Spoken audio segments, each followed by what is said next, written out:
जय गुरु जी। सुबह सुबह ले शिव का नाम, कर ले बंदे ये शुभ काम। सुबह सुबह ले शिव का नाम, शिव आएंगे तेरे काम। सुबह सुबह ले शिव का नाम, कर ले बंदे ये शुभ काम। ओम नमः शिवाय, ओम नमः शिवाय, ओम नमः शिवाय, ओम नमः शिवाय, ओम नमः शिवाय। शिव जी सदा सहाय। ओम नमः शिवाय। गुरु जी सदा सहाय। शिव जी सदा सहाय। गुरु जी सदा सहाय। जय गुरु जी। गुरु जी को कोटि कोटि नमस्कार। गुरु जी की प्यारी प्यारी संगत को कोटि कोटि नमस्कार। संगत जी, कल हमने षोडश अध्याय में पार्थिव लिंग के निर्माण की रीति तथा वेद मंत्रों द्वारा उसके पूजन की विस्तृत एवं संक्षिप्त विधि का वर्णन, कल हमने इसका श्रवण किया था। आज हम संगत जी नवदश और द्वादश दोनों अध्याय साथ में अध्ययन करेंगे, श्रवण करेंगे। शुरू करते हैं संगत जी। बोलो गणपति महाराज की जय, बोलो शंकर भगवान की जय, भोलेनाथ भंडारी की जय, गुरु जी महाराज की जय। नवदश और द्वादश अध्याय। पार्थिव पूजा की महिमा, शिव नैवेद्य भक्षण के विषय में निर्णय तथा बिल्व का महात्म्य। तदंतर ऋषियों के पूछने पर किस कामना की पूर्ति के लिए कितने पार्थिव लिंगों की पूजा करनी चाहिए, इस विषय का वर्णन करके सूत जी बोले, महर्षियों, पार्थिव लिंगों की पूजा कोटि कोटि यज्ञों का फल देने वाली है। कलियुग में लोगों के लिए शिवलिंग पूजन जैसा श्रेष्ठ दिखाई देता है, वैसा दूसरा कोई साधन नहीं है। यह समस्त शास्त्रों का निश्चित सिद्धांत है। शिवलिंग भोग और मोक्ष देने वाला है। लिंग 3 प्रकार के कहे गए हैं, उत्तम, मध्यम और अधम। जो 4 अंगुल ऊंचा और देखने में सुंदर हो तथा वेदी से युक्त हो, उस शिवलिंग को शास्त्रज्ञ महर्षियों ने उत्तम कहा है। उससे आधा मध्यम और उससे आधा अधम माना गया है। इस तरह 3 प्रकार के शिवलिंग कहे गए हैं। जो उत्तरोत्तर श्रेष्ठ है, ब्राह्मण, क्षत्रिय, वैश्य, शूद्र अथवा विलोम संकर कोई भी क्यों न हो, वह अपने अधिकार के अनुसार वैदिक अथवा तांत्रिक मंत्र से सदा आदरपूर्वक शिवलिंग की पूजा करे। ब्राह्मणों, महर्षियों, अधिक कहने से क्या लाभ। शिवलिंग का पूजन करने में स्त्रियों का तथा अन्य सब लोगों का भी अधिकार है। द्विजों के लिए वैदिक पद्धति से ही शिवलिंग की पूजा करना श्रेष्ठ है, परंतु अन्य लोगों के लिए वैदिक मार्ग से पूजा करने की सम्मति नहीं है। वेदज्ञ द्विजों को वैदिक मार्ग से ही पूजन करना चाहिए, अन्य मार्ग से नहीं। यह भगवान शिव का कथन है। बोलो शंकर भगवान की जय। दधीची और गौतम आदि के शाप से जिनका चित्त दग्ध हो गया है, उन द्विजों की वैदिक कर्म में श्रद्धा नहीं होती। जो मनुष्य वेदों तथा स्मृतियों में कहे हुए सत्कर्मों की अवहेलना करके दूसरे कर्म को करने लगता है, उसका मनोरथ कभी सफल नहीं होता। इस प्रकार विधि पूर्वक भगवान शंकर का नैवेद्यान पूजन करके उनकी त्रिभुवनमयी 8 मूर्तियों का भी वहीं पूजन करें। पृथ्वी, जल, अग्नि, वायु, आकाश, सूर्य, चंद्रमा तथा यजमान, ये भगवान शंकर की 8 मूर्तियां कही गई हैं। इन मूर्तियों के साथ सर्वभव, रुद्र, उग्र, भीम, ईश्वर, महादेव तथा पशुपति, इन नामों की भी अर्चना करें। तदनंतर चंदन, अक्षत और बिल्व पत्र लेकर वहां ईशान आदि के क्रम से भगवान शिव के परिवार का उत्तम भक्ति भाव से पूजन करें। ईशान, नंदी, चंड, महाकाल, भृंगी, वृष, स्कंद, कपर्दीश्वर, सोम तथा शुक्र, ये 10 शिव के परिवार हैं जो क्रमशः ईशान आदि 10 दिशाओं में पूजनीय हैं। तत्पश्चात भगवान शिव के समक्ष वीरभद्र का और पीछे कीर्तिक मुख का पूजन करके विधि पूर्वक 11 रुद्रों की पूजा करें। इसके बाद पंचाक्षर मंत्र का जप करके शतरुद्रीय स्तोत्र का, नाना प्रकार की स्तुतियों का तथा शिव पंचांग का पाठ करें। तत्पश्चात परिक्रमा और नमस्कार करके शिवलिंग का विसर्जन करें। इस प्रकार मैंने शिव पूजन की संपूर्ण विधि का आदर पूर्वक वर्णन किया। रात्रि में देव कार्य को सदा उत्तराभिमुख होकर ही करना चाहिए। इसी प्रकार शिव पूजन भी पवित्र भाव से सदा उत्तराभिमुख होकर ही करना उचित है। जहाँ शिवलिंग स्थापित हो उससे पूर्व दिशा का आश्रय लेकर नहीं बैठना चाहिए या खड़ा होना चाहिए, क्योंकि वह दिशा भगवान शिव के आगे या सामने पड़ती है। इष्ट देव का सामना रोकना ठीक नहीं। शिवलिंग से उत्तर दिशा में भी ना बैठें, क्योंकि उधर भगवान शंकर का वामांग है जिसमें शक्ति स्वरूपा देवी उमा विराजमान हैं। पूजक को शिवलिंग से पश्चिम दिशा में ही बैठना चाहिए, क्योंकि वह आराध्य देव का पृष्ठ भाग है। पीछे की ओर से पूजा करना उचित नहीं है। अतः अवशिष्ट दक्षिण दिशा ही ग्राह्य है, उसी का आश्रय लेना चाहिए। तात्पर्य यह है कि शिवलिंग से दक्षिण दिशा में उत्तराभिमुख होकर बैठें और पूजा करें। विद्वान पुरुष को चाहिए कि वह भस्म का त्रिपुंड लगाकर, रुद्राक्ष की माला लेकर तथा बिलपत्र का संग्रह करके ही भगवान शंकर की पूजा करें, इनके बिना नहीं।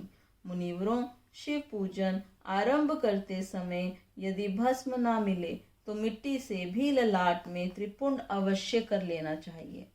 ऋषि बोले, मुने, हमने पहले से यह बात सुन रखी है कि भगवान शिव का नैवेद्य नहीं ग्रहण करना चाहिए। इस विषय में शास्त्र का निर्णय क्या है, यह बताइए। साथ ही बिल्व का महात्म्य भी प्रकट कीजिए। सूत जी ने कहा, मुनियों, आप शिव संबंधी व्रत का पालन करने वाले हैं, अतः आप सबको शतशः धन्यवाद है। मैं प्रसन्नता पूर्वक सब कुछ बताता हूँ, आप सावधान होकर सुने। जो भगवान शिव का भक्त है, बाहर भीतर से पवित्र और शुद्ध है, उत्तम व्रत का पालन करने वाला तथा दृढ़ निश्चय से युक्त है, वह शिव नैवेद्य का अवश्य भक्षण करे। भगवान शिव का नैवेद्य अग्राह्य है, इस भावना को मन से निकाल दे। शिव के नैवेद्य को देख लेने मात्र से भी सारे पाप दूर भाग जाते हैं। उसको खा लेने पर तो करोड़ों पुण्य भी अपने भीतर आ जाते हैं। आए हुए शिव नैवेद्य को सिर झुकाकर प्रसन्नता के साथ ग्रहण करें और प्रयत्न करके शिव स्मरण पूर्वक उसका भक्षण करें। आए हुए शिव नैवेद्य को जो यह कहकर कि मैं इसे दूसरे समय में ग्रहण करूंगा, लेने में विलंब कर देता है वह मनुष्य निश्चय ही पाप से बन जाता है। जिसने शिव की दीक्षा ली हो उस शिव भक्त के लिए यह शिव नैवेद्य अवश्य भक्षणीय है, ऐसा कहा जाता है। शिव की दीक्षा से युक्त शिव भक्त पुरुष के लिए सभी शिवलिंगों का नैवेद्य शुभ एवं महाप्रसाद है, अतः वह उसका अवश्य भक्षण करे। परंतु जो अन्य देवताओं की दीक्षा से युक्त हैं और शिव भक्ति में भी मन को लगाए हुए हैं, उनके लिए शिव नैवेद्य भक्षण के विषय में क्या निर्णय है, इसे आप लोग प्रेम पूर्वक सुने। ब्राह्मणों, जहाँ से शालग्राम शिला की उत्पत्ति होती है, वहाँ के उत्पन्न लिंग में, रस लिंग में, पाषाण, रजत तथा सुवर्ण से निर्मित लिंग में, देवताओं तथा सिद्धों द्वारा प्रतिष्ठित लिंग में, केसर निर्मित लिंग में, स्फटिक लिंग में, रत्न निर्मित लिंग में तथा समस्त ज्योतिर्लिंगों में विराजमान भगवान शिव के नैवेद्य का भक्षण चांद्रायण व्रत के समय पुण्यजनक है। ब्रह्मा हत्या करने वाला पुरुष भी यदि पवित्र होकर शिव निर्माल्य का भक्षण करके उसे सिर पर धारण करे तो उसका सारा पाप शीघ्र ही नष्ट हो जाता है। पर जहाँ चंड का अधिकार है, वहाँ जो शिव निर्माल्य हो उसे साधारण मनुष्यों को नहीं खाना चाहिए। जहाँ चंड का अधिकार नहीं है, वहाँ के शिव निर्माल्य का सभी को भक्ति पूर्वक भोजन करना चाहिए। बाणलिंग, नर्मदेश्वर, लोह निर्मित स्वर्णादि धातुमय लिंग, सिद्ध लिंग, जिन लोगों की उपासना से किसी ने सिद्धि प्राप्त की है अथवा जो सिद्धों द्वारा स्थापित हैं, वे लिंग स्वयंभू लिंग, इन सब लिंगों में तथा शिव की प्रतिमाओं में चंड का अधिकार नहीं है। जो मनुष्य शिवलिंग को विधि पूर्वक स्नान कराकर उस स्नान के जल का 3 बार आचमन करता है, उसके कायिक, वाचिक और मानसिक तीनों प्रकार के पाप यहाँ शीघ्र नष्ट हो जाते हैं। बोलो भोलेनाथ भंडारी की जय। जो शिव नैवेद्य पत्र, पुष्प, फल और जल अग्राह है, वह सब भी शालग्राम शिला के स्पर्श से पवित्र ग्रहण के योग्य हो जाता है। मुनीश्वरों, शिवलिंग के ऊपर चढ़ा हुआ जो द्रव्य है वह अग्राह है।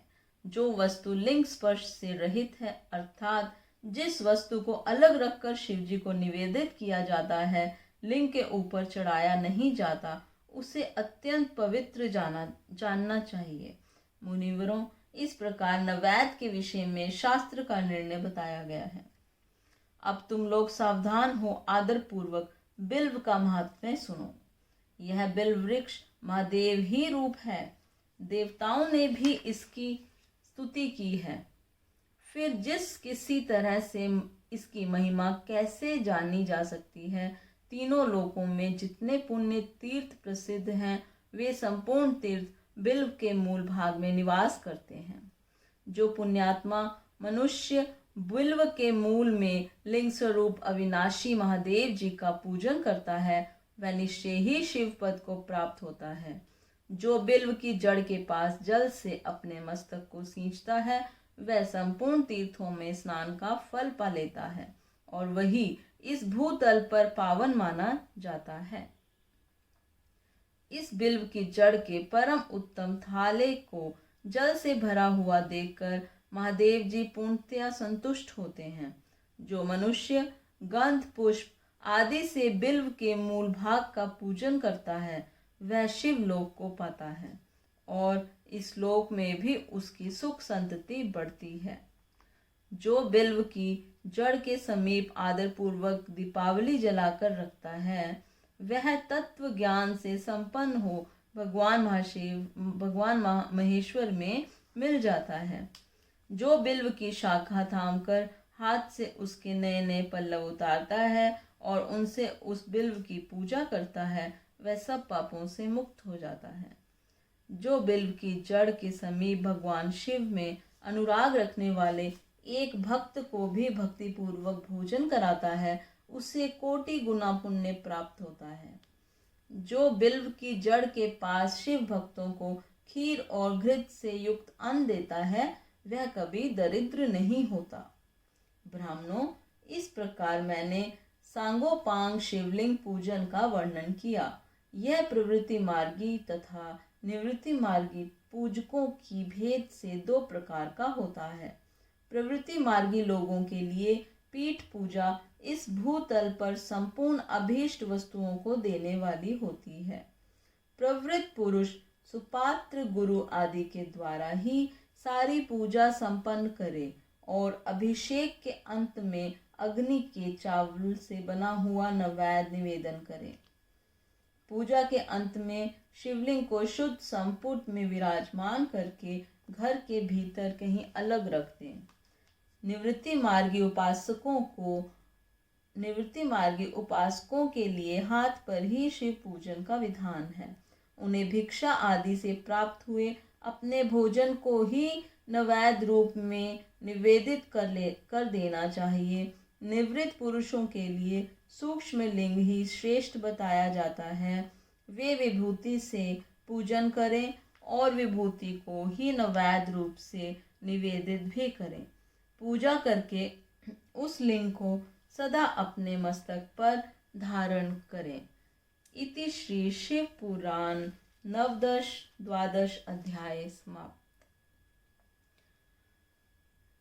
कर्पूर गौरम करुणावतारम संसार सारम भुजगेन्द्रहारम सदा वसंतं हृदयारविंदे भवं भवानी सहितं नमामि।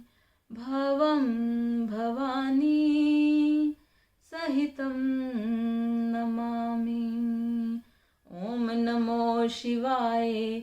हरि ओम नमो शिवाय। ओम नमो शिवाय। हरि ओम नमो शिवाय। ओम नमो शिवाय। शिव जी सदा सहाय। ओम नमो शिवाय। गुरु जी सदा सहाय। शिव जी सदा सहाय। हरि ओम नमो शिवाय। ओम नमो शिवाय। हरि ओम नमो शिवाय। शिव जी सदा सहाय। बोलो ओम नमो शिवाय। गुरु जी सदा सहाय। बोलो ओम नमो शिवाय। ओम नमो शिवाय। ओम नमो शिवाय। ओम नमो शिवाय। हरि ओम नमो शिवाय। ओम नमो शिवाय। हरि ओम नमो शिवाय। जय गुरु जी।